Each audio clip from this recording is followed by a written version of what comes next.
This land does not belong to the powerful or the foreign companies. It belongs to the people of Burkina Faso. In a moment that shocked the world, Captain Ibrahim Traoré signed a law that would forever change the course of his country's history. He abolished private land ownership. From now on, land in Burkina Faso would never be sold again. It could only be leased, and only by those who truly needed it. No longer would the wealthy hoard farmland while children went hungry. No longer would foreign corporations extract profits from the soil while local farmers lived as tenants on their own ancestral ground. It was a radical move, one that challenged centuries of exploitation.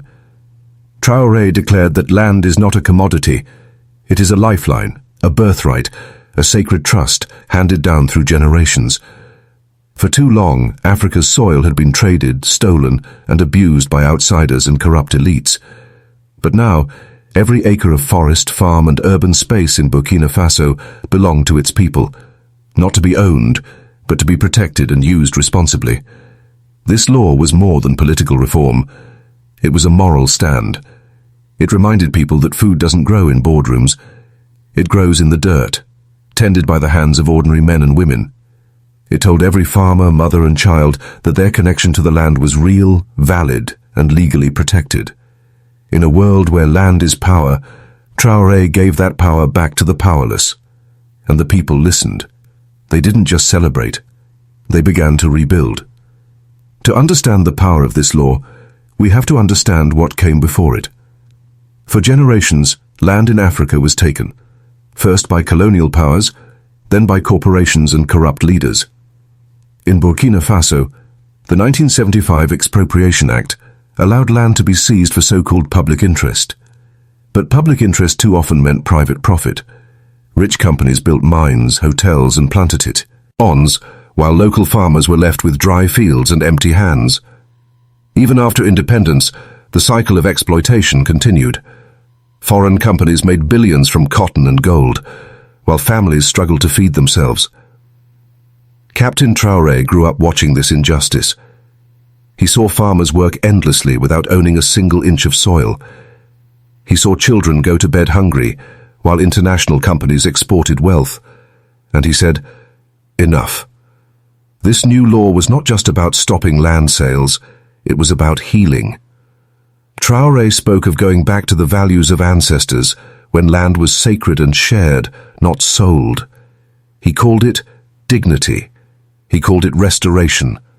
And while foreign media called it reckless, the people of Burkina Faso called it hope.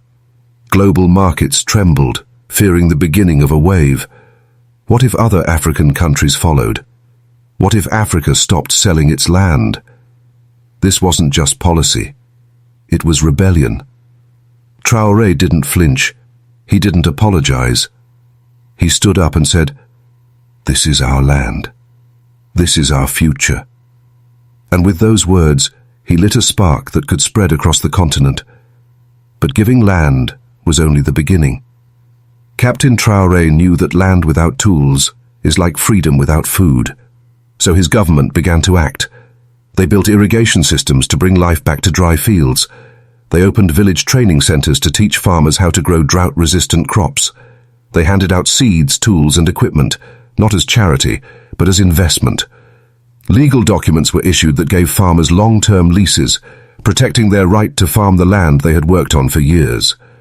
No more fear of eviction, no more silent bribes, just fairness, transparency, and empowerment. For the first time, women were given land in their own names. They weren't just helping on farms, they were leading them. In towns like Koudougou, women used drip irrigation and composting to grow more food than ever before. Some formed cooperatives to make shea butter, flour, and other products. These were not just economic shifts, they were social revolutions.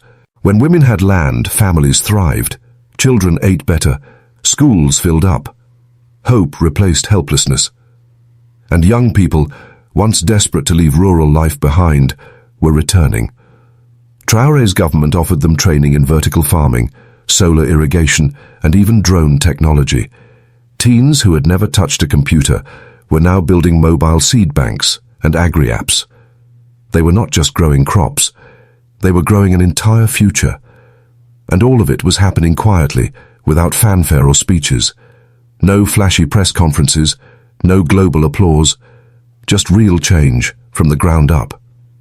This quiet revolution began to make noise beyond Burkina Faso. Farmers in Mali asked for copies of the new law. Lawyers in Senegal began referencing it in court. Youth in Uganda demanded land, not charity. Traoré's policy was becoming more than national reform. It was becoming a continental movement. But not everyone welcomed this change. Western countries and multinational corporations grew nervous. They had grown used to controlling Africa's resources, buying cheap land and reaping enormous profits. Now they saw the old system cracking. Some foreign governments threatened sanctions, investors pulled out, aid programs were cut. But Captain Traoré didn't back down. He didn't ask for permission. While others formed committees, he took action. He was learning from South Africa's stalled land reform, where years of debate led to little progress. In just 1 week, he did what others couldn't in a decade. He signed a law that put his people first. And though it cost him foreign favor, it earned him something far greater: trust from his own citizens. For the first time, farmers believed that the law protected them.